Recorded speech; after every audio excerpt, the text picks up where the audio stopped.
ফরজ নামাজ জামাতের সাথে আদায় করার কারণে ঈশা এবং ফজরের নামাজ সারা রাত আল্লাহ তাদেরকে নফল নামাজ পড়ার নেক দান করেন।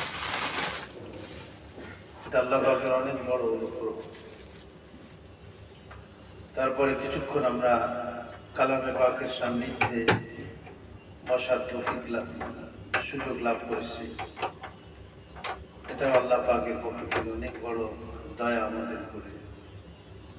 কোরআন শরীফকে মহব্বত করা, এটা আল্লাহকে মহব্বত করা, কারণ কোরআন শরীফ আল্লাহ পাকের কালাম। তো আল্লাহ পাকের কালামের সাথে আমাদের জীবন, আমাদের সবকিছুই জড়িত। কোরআন শরীফই হলো আমাদের শরিয়াতের মূল উৎস।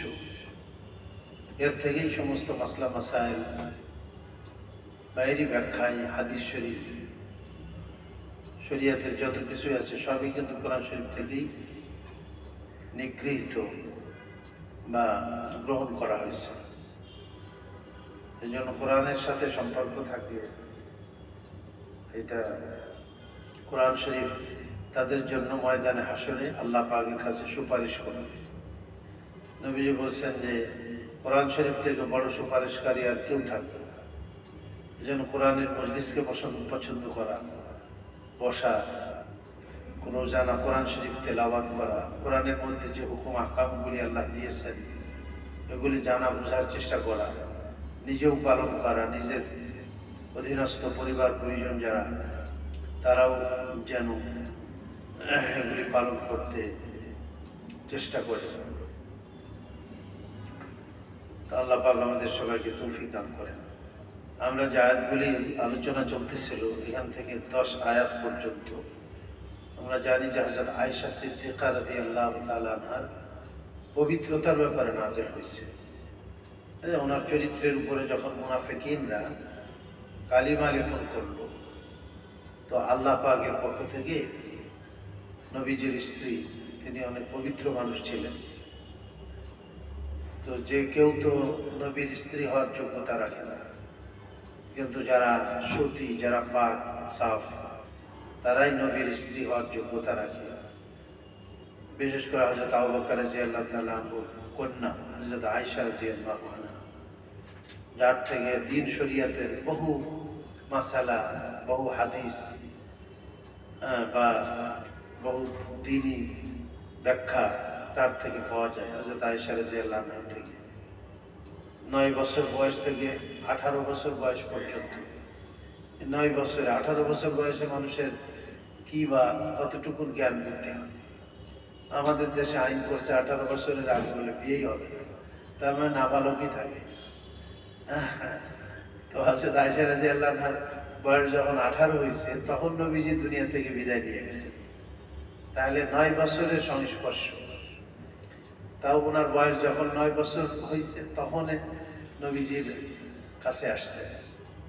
তারপরে এই 9 বছর থেকে 18 বছর বয়স, তার মানে 9 বছরেই নবীজির থেকে দ্বীনের অনেক বড় একটা অংশ হযরত আয়েশা রাদিয়াল্লাহু আনহা থেকে পাওয়া যায়। তো ওনার চরিত্রে যদি কালিমা লেপন করা যায় তাহলে দ্বীন শরীয়ত তো আর কিছুই বাকি থাকবে না, শরীয়তই তো কালিমা যুক্ত হয়ে যাবে। শরীয়ত তো দোষ ত্রুটি যুক্ত হয়ে যাবে। এজন্য মুনাফিকিনরা সর্বদা ইসলামের প্রতি সাধন করার চেষ্টা করেছে। তো আল্লাহ তাবারক ওয়া তাআলাও মুনাফিকিনদের জবাব দিয়ে দিয়েছে।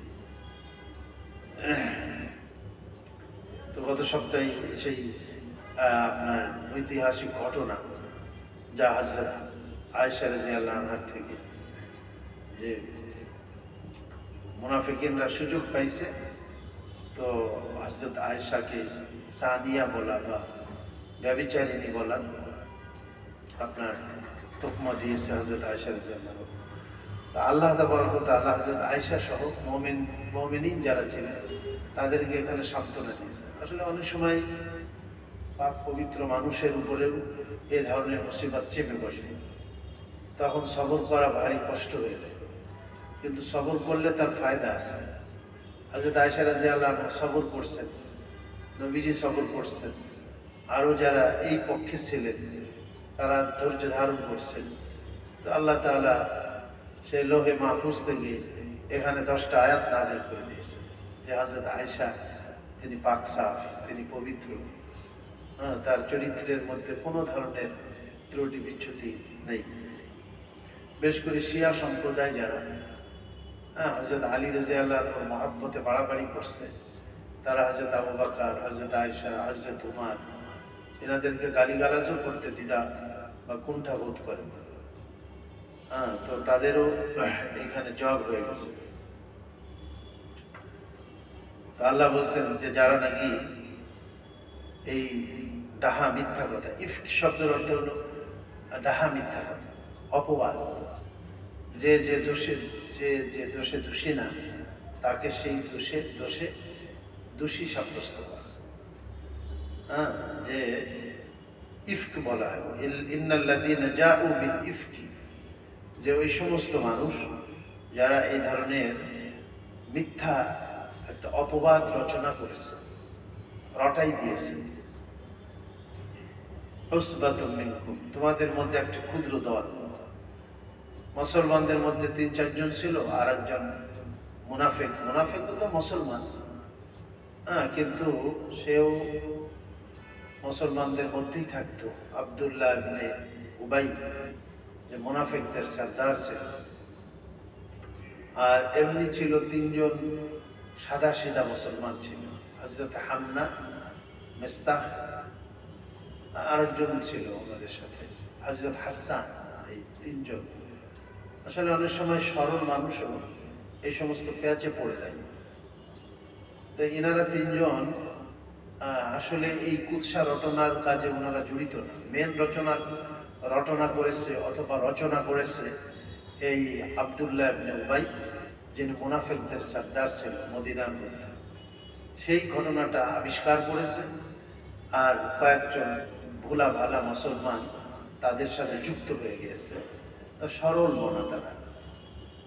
উসবাতুম মিনকুম, আল্লাহ বলেন যে এরা তোমাদের মধ্যে একটা ক্ষুদ্র বাহিনী বা একটা ক্ষুদ্র দল, তোমাদেরই তো লোক, তারা তো বাহিরের কেউ। কাজে তোমরা এইটার দ্বারা এত মনোক্ষুণ্ণ হলো না, তোমরা সবর করো, ধৈর্য ধরো। লা তাহসাবুহু শাররাল লাকুম, আল্লাহ বলেন যে এটা তোমাদের জন্য তোমরা মন্দ ভাবো না। এটা আসলে বাহ্যিকভাবে যদিও এটা মন্দ, কিন্তু রেজাল্ট বা এর ফলাফল কিন্তু ভালো। মানুষের প্রাথমিকভাবে অনেক জিনিস তিতা মনে হয়, কষ্টদায়ক মনে হয়, কিন্তু রেজাল্ট তো ভালো। তিতা ওষুধ খায় না, কিন্তু রেজাল্ট তো সুস্থতা। তো এরকম বলে তোমরা এটাকে খারাপ মনে করো। বাল হুয়া খায়রুল লাকুম, আল্লাহ বলেন যে এটা তোমাদের জন্য উত্তম, তোমাদের গুনাহ মাফ হবে। আসলে এই ধরনের মিথ্যা জিনিস, মিথ্যা অপবাদে কাকে যদি অপবাদ প্রদান করা হয়, তো সে দোষী করা হয়, আর সে সবর করে, ধৈর্য ধারণ করে, এই যে সে একটা কষ্ট পাইল, তো এটাও তার জন্য গুনাহ মাফের কারণ হয়।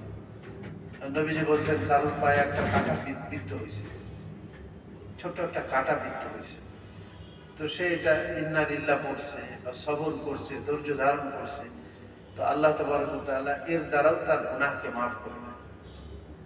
এজন্য মুমিন দুনিয়া থেকে বিদায় নেয়, আসলে তার কোনো গুনাহ থাকার কথা না। আপদ বিপদ বালা মুসিবত আসে তার উপরে, তো এর দ্বারা তার গুনাহ মাফ হয়ে যায়। আর কবিরা গুনাহ হয়ে গেলে সে তো তওবা ছাড়া থাকতেই পারে না। মুমিন যখন টের পায়, বুঝতে পায় যে আমার দ্বারা এই কবিরা গুনাহ হয়ে গেছে, তো সাথে সাথে সে আল্লাহর কাছে তওবা করে নেয়। তো সগীরা গুনাহ তো বিপদ আপদ এবং নেকির কাজ, নামাজ, দান, সাদকা ইত্যাদি, রোজা, এর দ্বারা মাফ হয়, হজ এর দ্বারা মাফ হয়। আর বড় গুনাহ যেগুলি আছে, সগীরা বলা হয় ছোট গুনাহ, আর বড় গুনাহ হলো যেটার উপরে জাহান্নামের ধমকি আসছে। এই যে জেনা, ব্যভিচার, মিথ্যা কথা বলা, এতিমের মালকে ভক্ষণ করা, এগুলো হলো কবিরা গুনাহ। তো কবিরা গুনাহের জন্য তওবা করতে হবে। বাকি বান্দার হক যদি হয়ে থাকে তাহলে তওবাও করতে হবে, আবার সাথে সাথে ওই বান্দার হক যদি পৌঁছানো সম্ভব হয় তাহলে পৌঁছে দিতে হবে। আর তা যদি না হয় তাহলে তার কাছে ক্ষমা চেয়ে নিতে হবে, তার কাছে মাফ চেয়ে নিতে হবে যে ভাই আমার দ্বারা আপনার গীবাত হয়ে গেছে, আমার দ্বারা আপনার অর্থ আত্মসাৎ হয়ে গেছে, আমি এটা আপনাকে ফেরত দিয়ে দিলাম, আমাকে মাফ করে দিয়ে। বান্দার হকের সাথে যেগুলি সংশ্লিষ্ট এটা বান্দার থেকে মাফ দিতে হবে, তাকে আদায় করে দিতে হবে। তো কাজেই মুমিন বান্দার কোনো গুনাহ থাকতে পারে না। আর এই সমস্ত আপদ বিপদ যেগুলি আসে এটা ধৈর্য ধারণ করলে তার জন্য কল্যাণকর। বাল ওয়া খায়র লিকুল্লি ইমরিইম মিনহুম মাকতাসাবা মিনাল ইসম, তাদের মধ্যে যারা এই কাজের সাথে সংশ্লিষ্ট হয়েছে, এই যে কয়েকজন মুসলমান যাদের নাম বলা হলো, হামনা, মিস্তা, হযরত হাসান ইবনে সাবিত, বলে এরা যে গুনাহ করেছে, তো এদের জন্য ওই গুনাহ, এই ধরনের মারাত্মক গুনাহ তাদের জন্য লিকুল্লি ইমরিইম মিনহুম মাকতাসাবা, মাকতাসাবা মানে যা তারা কামাই করেছে, আর্ন করেছে, অর্জন করেছে, মিনাল ইসম গুনাহ, এই গুনাহ তাদের তাদের প্রাপ্য, এই গুনার প্রায়শ্চিত্ত তারা অবশ্যই ভোগ করবে। ওয়াল্লাযী তাওয়াল্লা কিবরাহু মিনহুম লাহু আজরুন আযীম, আর তাদের মধ্যে থেকে যে কিবরাহু, কিবির শব্দের অর্থ হলো এখানে বড়, যে বড় ধরনের অংশ নিয়েছে যে এই কাজের মধ্যে, এর দ্বারা উদ্দেশ্য হলো রাইসুল মুনাফিকিন আব্দুল্লাহ ইবনে উবাই, সে যে বড় ধরনের হিস্সা এই কাজের মধ্যে নিয়েছে, তার জন্য আল্লাহ এখানে ধমকি দিয়েছেন লাহু আযাবুন আযীম, তার জন্য মারাত্মক ধরনের শাস্তি অপেক্ষা করতেছে। এই জন্য অন্য মুসলমান যে তিনজন ছিল এদের উপরে তো হদ্দে কযফ লাগানো হয়েছে। কারোর উপরে যদি অপবাদ দেয় জেনা বা ব্যভিচারে, আর সেখানে চারজন সাক্ষী, দেখা সাক্ষী উপস্থিত না করতে পারে, তাহলে তাকে ৮০টা বেত্রাঘাত করতে হবে। এটা হলো শরীয়তের নির্দেশ। এবং তাদের সাক্ষ্য আর কোনোদিন গ্রহণযোগ্য হবে না কোনো কাজের মধ্যে। তো এই তিনজনের উপরে তো হদ কায়েম করা হবে, কিন্তু রাইসুল মুনাফিকিন যে ছিল তার বিষয়টা ছেড়ে দেওয়া হয়েছে আখিরাতে, যে তার বিচার আল্লাহ করবে। এজন্য বলছেন যে বৃহৎ আকারে বা বড় সড়ো করে যে এখানে অংশ নিয়েছে, যে এই ঘটনাকে রটিয়েছে বা এই ঘটনাকে আবিষ্কার করেছে, তার জন্য আযাবুন আযীম, কঠিন শাস্তি তার জন্য, জাহান্নামের শাস্তি। ওয়ালাউলা ইয সামি'তুমুহু যান্নাল মুমিনুনা ওয়াল মুমিনাতু বিআনফুসিহিম খায়রা, আল্লাহ বলেন যে কেন মুমিন পুরুষগণ এবং মুমিন নারীগণ যখন এই বিষয়টা তাদের কর্ণগোচর হল, তাদের নলেজে আসলো, তাদের এলেমের মধ্যে যখন আসলো, তো কেন তারা এই বিষয়টাকে ভালো ধারণা করলো? আসলে মানুষ সম্বন্ধে ভালো ধারণা করা উচিত যেখানে কোনো যথাযথ প্রমাণ পাওয়া যায় না। যথাযথ প্রমাণ নেই, খালি একটা মিথ্যা কথা কেউ তার ব্যাপারে চালাইতেছে সমাজের মধ্যে। তো এই মিথ্যা অপবাদ বা মিথ্যা রটনা, এটাকেই কেন্দ্র করে একজন মানুষকে খারাপ মনে করা, এটা আসলে উচিত না। আল্লাহ বলেন যে মুমিন নারী এবং মুমিন পুরুষ এবং মুমিন নারী কেন তারা ভালো ধারণা করল না? কেন তারা হযরত আয়েশা রাদিয়াল্লাহু আনহার ব্যাপারে সাক্ষী ছাড়া তারা ধারণা করল যে হযরত আয়েশা জেনার মধ্যে লিপ্ত হয়েছে?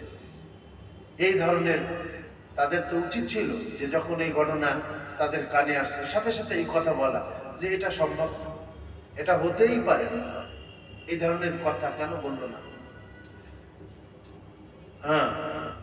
লাউলা ইয সামি'তুমুহু, যখন তোমরা এই ঘটনাটা শুনলে, যান্নাল মুমিনুনা ওয়াল মুমিনাতু বিআনফুসিহিম খায়রা, মুমিন পুরুষগণ এবং মুমিন নারীগণ কেন তাদের নিজেদের ব্যাপারে, নিজেদেরই তো লোক হযরত আয়েশা, তাদেরই তো আম্মা জান, নবীর স্ত্রী, তাদের আপনজন, তাদের ব্যাপারে কেন ভালো ধারণা করলো না?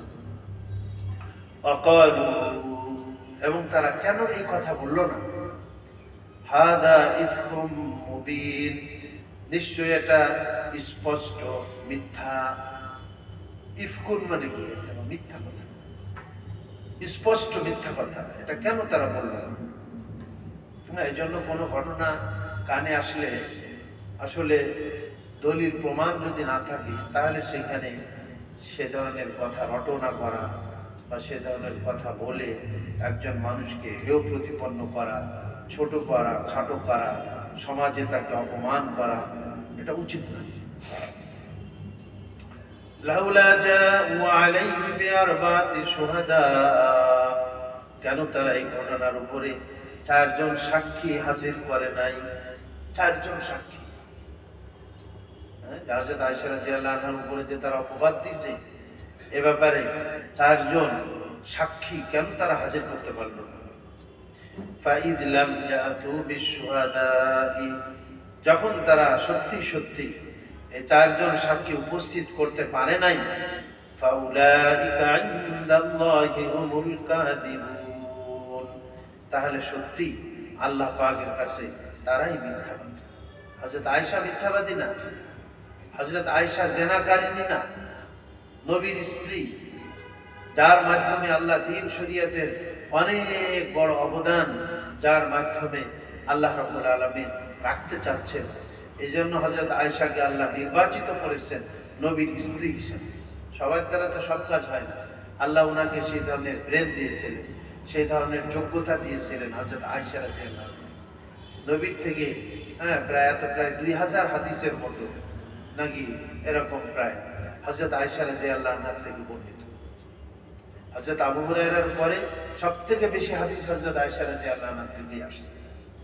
তাহলে উম্মত যার দ্বারা এত ফায়দা পাইছে, এত উপকার হয়েছে, তাহলে সেই ধরনের একজন মানুষ, তার উপরে এই ধরনের মিথ্যা অপবাদ দেওয়া হইল, কোনো দলিল নাই, কোনো সাক্ষী প্রমাণ নেই, আর সেখানে তারাই হলো মিথ্যাবাদী, যারা সাক্ষী হাজির করতে পারে নাই।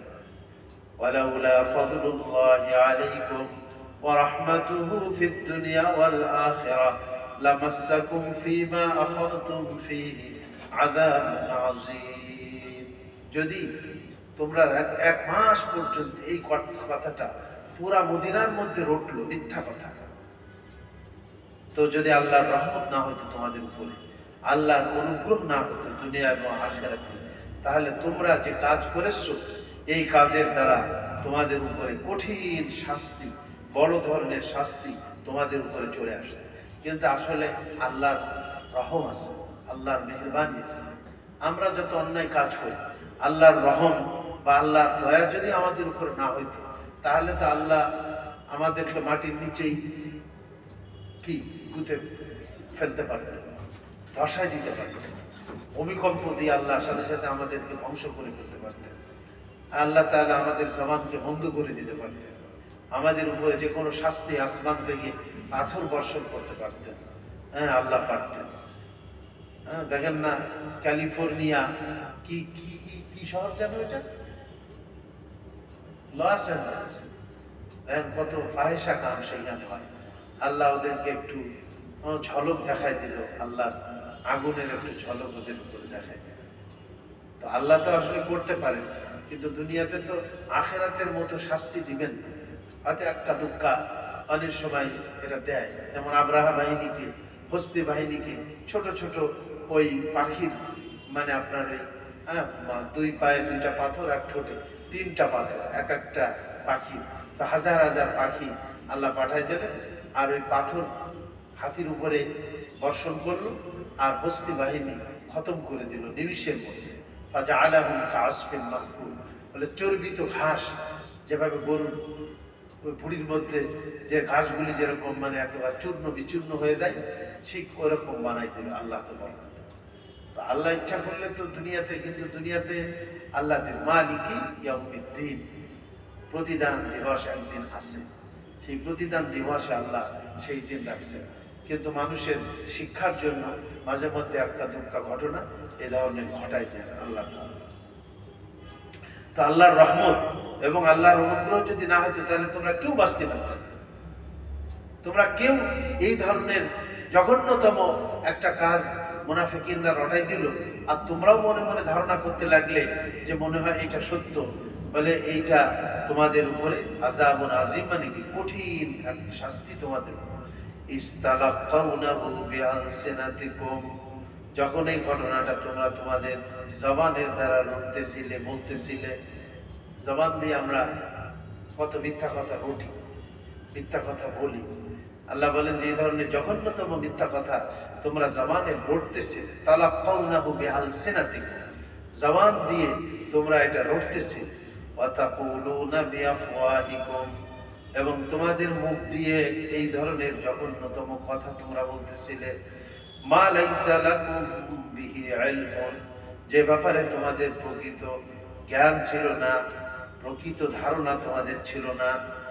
আসলে যে ব্যাপারে ধারণা নাই, অস্পষ্ট, সেই কথা বলা কি না ঠিক না, উচিত না। হ্যাঁ,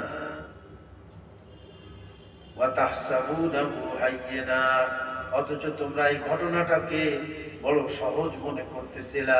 হাইয়্যিনা মানে সহজ, হ্যাঁ, এই ঘটনা হালকা ফুলকা মনে করতেছিলা। কিন্তু হুয়া ইনদাল্লাহি আযীম, কিন্তু আল্লাহ পাকের কাছে তো এটা জঘন্যতম একটা ব্যাপার, জঘন্যতম একটা। এই জন্য কোনো মুমিনের ইজ্জতকে রক্ষা করা এটা জরুরি।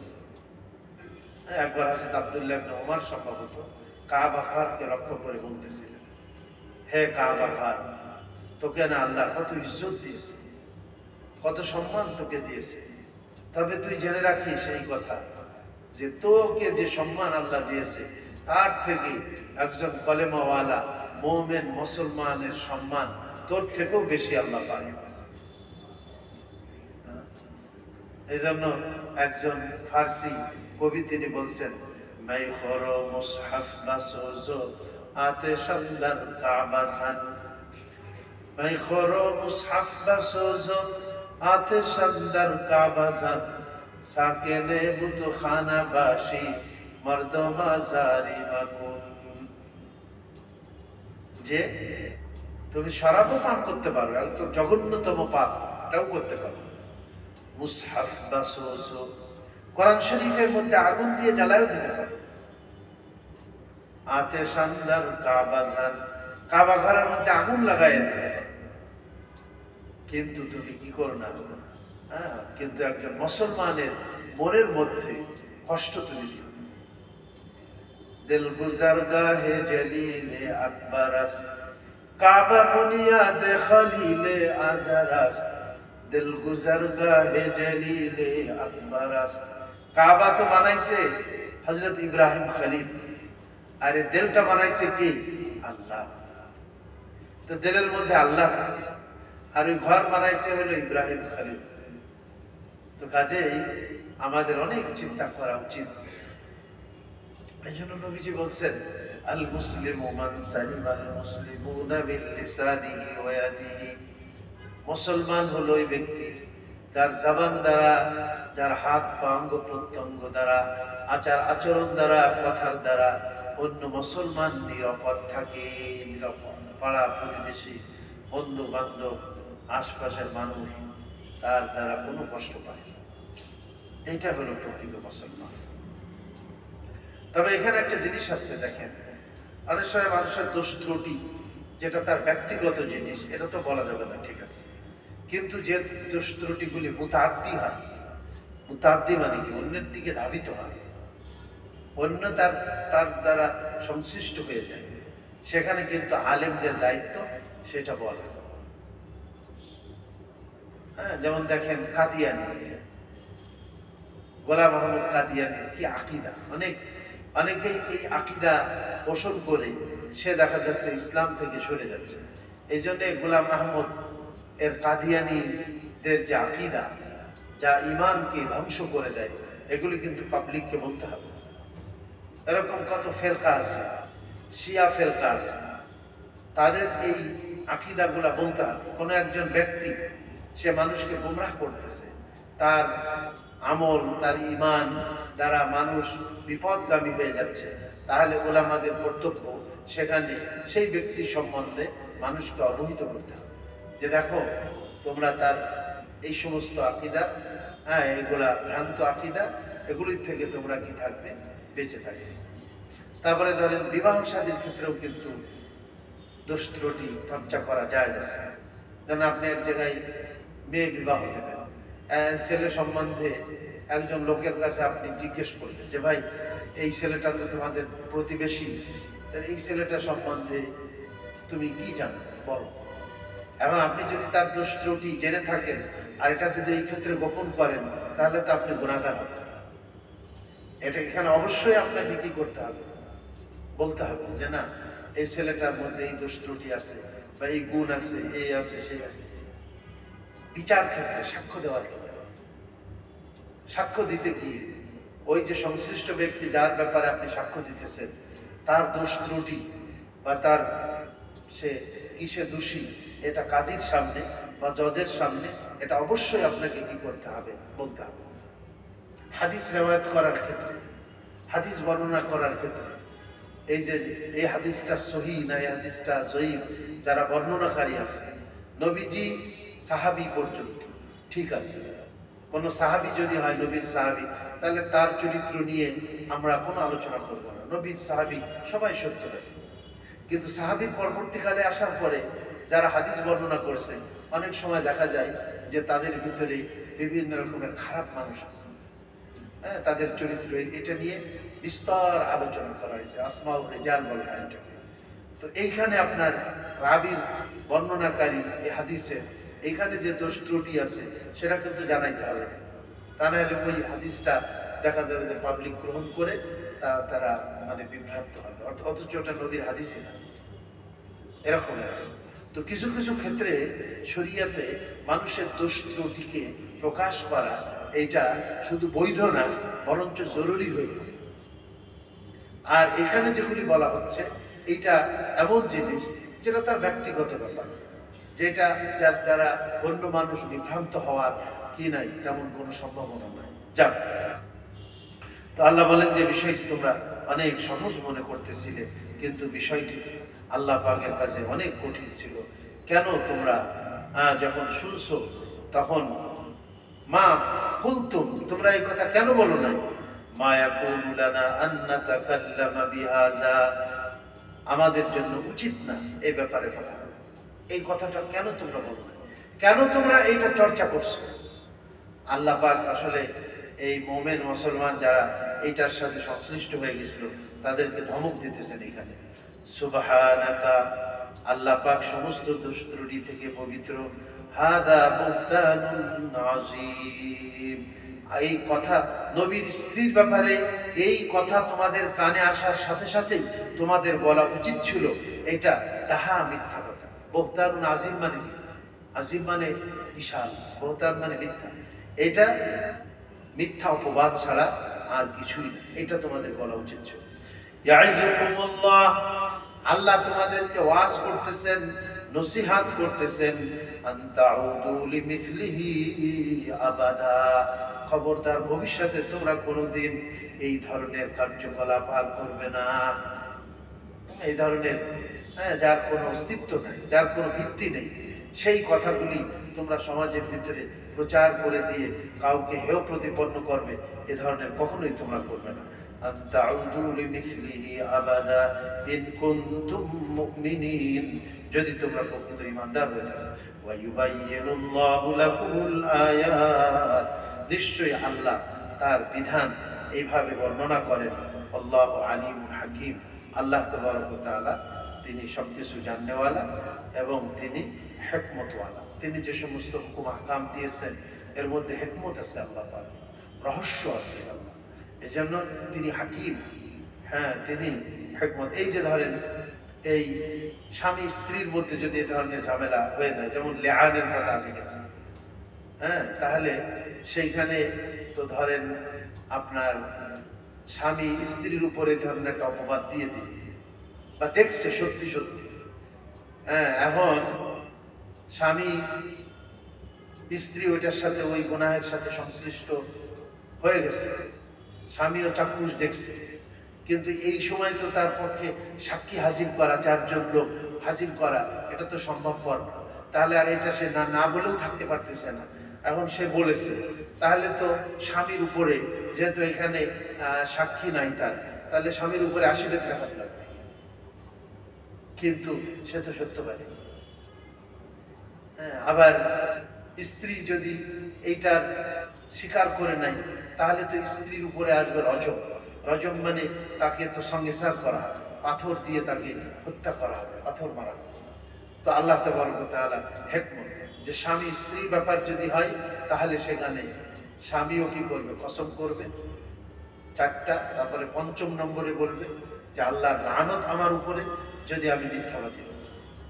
ঠিক এটা যখন হয়ে যাবে, কাজী ওই স্ত্রীকেও এরকম 4 বার কসম দেবে। প্রত্যেক কসমে সে বলবে, খোদার কসম, আমার স্বামী যেটা আমার ব্যাপারে বলতেছে, হ্যাঁ, এই ব্যাপারে আমি সংশ্লিষ্ট না। আর 5ম ব্যাপার বলবে, সে যদি সত্যবাদী হয়ে থাকে, তাহলে আল্লাহর গজব যেন আমার উপর। এইভাবে করে উভয়ের মধ্যে পার্থক্য। তার আল্লাহ তাবারক ওয়া তাআলা এই যে একটা বিধান নাজিল করলেন, তো আল্লাহ সুবহানাহু ওয়া তাআলা এগুলি তার হিকমত এবং তার রহস্য আল্লাহ পাক। এই জন্য আল্লাহ সুবহানাহু ওয়া তাআলা যত হুকুম আহকাম আমাদের জন্য নাজিল করেছেন, সব কিছুর মধ্যে তার হিকমত রয়ে গেছে, আল্লাহর নিগুড় রহস্য, হ্যাঁ, এবং তার কি বলে কৌশল এর মধ্যে আল্লাহ পাকের রয়ে গেছে। হ্যাঁ, এই জন্য আমাদের পক্ষে উচিত হলো যে আল্লাহর হুকুম আহকামগুলি ঠিক মতো মেনে চলা। আল্লাহ আমাদের জন্য যে সমস্ত হুকুম আহকাম দিয়েছেন, সব কিছু আমাদের কল্যাণেই দিয়েছেন। আল্লাহ আমাদের সবাইকে তৌফিক দান করেন। আজকে এই পর্যন্ত। আসলে আগামীকালকে আমার একটু বাইরে সফরের প্রোগ্রাম আছে, এখন শরীরে কুলাবে কিনা। পাবনাতে একটা মাদ্রাসা, ওইখানে মানে আমাদের আর এক উস্তাদও যাইতেছেন, আমরা 2 জন, তাদের একটা বার্ষিক মাহফিল আছে। তো ওইখানে যাওয়ার যে 2 মাস আগে প্রোগ্রামটা, তা আমি যেতে পারবো না কিনা, যদি বাইসেন্স যাওয়াই লাগে, তো এই জন্য আমি আজকে চিন্তা করলাম, তো মাগরিবের সময় আসতে পারলাম না, ঈশার সময় আজকে বললাম। তো ঈশাতে মনে হচ্ছে, তো শীতকালে আসলে ঈশার সময় তো বেশ লোকজন থাকে দেখতেছি শীতকালে, কিন্তু আমরা গরমকালে মাগরিবের সময় শুরু করছিলাম, গরমকালে, কেন ঈশার সময় অনেক রাত হয়ে যায়, রাত 10টা বেজে যায়। যাক, ঠিক আছে, তো ওই মাগরিবের পরেই থাকবে নাকি প্রোগ্রাম? রমজানে তো থাকবে না, রমজানে তো আমাদের এই প্রোগ্রাম হবে না। রমজানে আমরা করবো কি, ওই যে ধরেন আপনার তারাবি যখন শুরু হবে, তো তার 15 মিনিট আগে আজান, তো আধা ঘন্টা আগে হয় না, আধা ঘন্টা আগে হয়। যাদের সুন্নাত পড়া, সুন্নাত নফল সব পড়ে নিল 10 মিনিট বা 15 মিনিটের মধ্যে, জামাত, ঈশার জামাতের 15 মিনিট আগে আমরা আলোচনা করব যে আজকে যে পাড়াটা পড়া হবে, এই পাড়ার মধ্যে সংক্ষিপ্তভাবে কোন বিষয়ে আল্লাহ তাআলা আলোচনা করছেন। এই বিষয়টা যদি আমাদের নলেজে চলে আসে, তাহলে দেখা যাবে যে যখন হাফিজ সাহেব তেলাওয়াত করবে, তখন আমরা ঘটনাগুলি বুঝতে পারবো যে এর ভিতরে কি কি ঘটনা, কি কি হুকুম আহকাম আল্লাহ তাআলা দিয়েছেন। তা আমরা চিন্তা করছি, রমজানে যদি আল্লাহ হায়াত রাখেন, তো ওইটাকে আমরা একটা তাফসীরের মতো করে সার সংক্ষেপ হিসাবে আমরা একটা আলোচনা করব, এইটা আর কি তাফসীর হবে। তাছাড়া তো এই তাফসীর তো হবে না রমজানে, রমজানে স্থগিত থাকবে। আর শাবান মাসে রমজানের আগ পর্যন্ত। আর একটা কথা বলি, আগামীকাল হলো মঙ্গলবার, তাই না? এর পরের যে মঙ্গলবার আছে, এই মঙ্গলবার আমাদের একটু তাকাজা আছে। আমরা ওই বিদেশি ট্রেনটা থাকে সাধারণত, ওই যে বিদেশি মেহমান আসে, তো ওই জামাত আছে না আমাদের টঙ্গীর মাঠে, যে আমরা প্রায় 20-30 বছর থেকে বেশ করে ওখানে আলেমদের একটা দল ওখানে থাকেন। ওই বিদেশিরা যে আসে, তাদের নানান প্রয়োজন পড়ে, তাদের সাথে কথাবার্তা বলতে হয়, তাদের সাথে একটু মত বিনিময় করতে হয়। হ্যাঁ, তো এই সব বিষয়গুলি, তো এই জন্য আগামী মঙ্গলবার, এই কালকের মঙ্গলবারের পরের মঙ্গলবারে আমি কিন্তু ইয়েতে থাকবো, হয়তো যদি শরীর ভালো থাকে তাহলে তো মাঠেই থাকবো। এই জন্য হয়তো ওই সপ্তাহটা হবে না প্রোগ্রামটা, ইনশাআল্লাহ। তারপরে আল্লাহ যদি বাঁচায় রাখা হবে, ইনশাআল্লাহ। আল্লাহ পাক আমাদের সবাইকে তৌফিক দান করেন, আল্লাহর দ্বীনের খিদমত করার সুযোগ আল্লাহ আমাদের নসিব করেন, এবং আল্লাহর এই কোরআনে পাক যে কালাম, এই কালামের সাথে গভীর সম্পর্ক যেন আমরা, মহব্বত, ভালোবাসার সম্পর্ক যেন আমাদের হয়, এবং আমরা এটা তেলাওয়াত করি রোজানা কিছু না কিছু, আর এটা মহব্বত করি, হুকুম আহকামগুলো নিজেও আমল করার চেষ্টা করি, এবং নিজের ছেলে মেয়ে, পরিবার পরিজন এবং অন্যদের মধ্যে আমরা এর প্রচার প্রসার করি। আল্লাহ আমাদেরকে তৌফিক দান করেন। ওয়া আখিরি দাওয়ানা আলহামদুলিল্লাহি রাব্বিল আলামিন। দুরূদ শরীফ পড়ি আমরা। আল্লাহুম্মা সাল্লি আলা সাইয়্যিদিনা মাওলানা মুহাম্মদ ওয়া আলা আলিহি ওয়া সাহবিহি ওয়াসাল্লাম। আলহামদুলিল্লাহি রাব্বিল আলামিন ওয়াসসালাতু ওয়াসসালামু আলা সাইয়্যিদিল আম্বিয়া'i ওয়াল মুরসালিন وعلى آله وصحبه أجمعين. ربنا ظلمنا أنفسنا وإن لم تغفر لنا وترحمنا لنكونن من الخاسرين. ربنا فاغفر لنا ذنوبنا وكفر عنا سيئاتنا وتوفنا مع الأبرار. رب ارحمهما كما ربياني صغيرا. আয় আল্লাহ, তুমি আমাদের জীবনের গুনাহকে মাফ করে দাও। আয় আল্লাহ, আমাদের আব্বা আম্মা, ছেলে মেয়ে, আমাদের অনেকের স্ত্রী ভাই ব্রাদার সন্তান সন্ততি অন্ধকার কবরে চলে গেছেন। আয় আল্লাহ, তাদের সবাইকে তুমি মাফ করে দাও আল্লাহ। তাদের রূহের মাগফিরাত নসিব করে আয় আল্লাহ তাদেরকে তুমি জান্নাত নসিব করে দাও। জান্নাতুল ফেরদাউসের ফয়সালা করে দিও আল্লাহ। আয় আল্লাহ, আয় আল্লাহ তাদের কবরে আযাবকে মাফ করে দিয়ে কবরকে রাওযাতুল রিয়াজের জান্নাত, জান্নাতের বাগান বানাই দিও আল্লাহ। আল্লাহ, আমাদের যখন মৃত্যু আসবে আল্লাহ মৌতের সময় তুমি আমাদের রূপটা যেন আসানির সাথে এবং ঈমানের সাথে বাহির হয়। আল্লাহ তৌফিক দিও মাওলা। নবীজি প্রত্যেক নামাজের বাদে দোয়া করতেন, আল্লাহুম্মা ইন্না আউযু বিকা মিন সাকারাতিল মাউত ওয়া মিন গামারাতিল মাউত।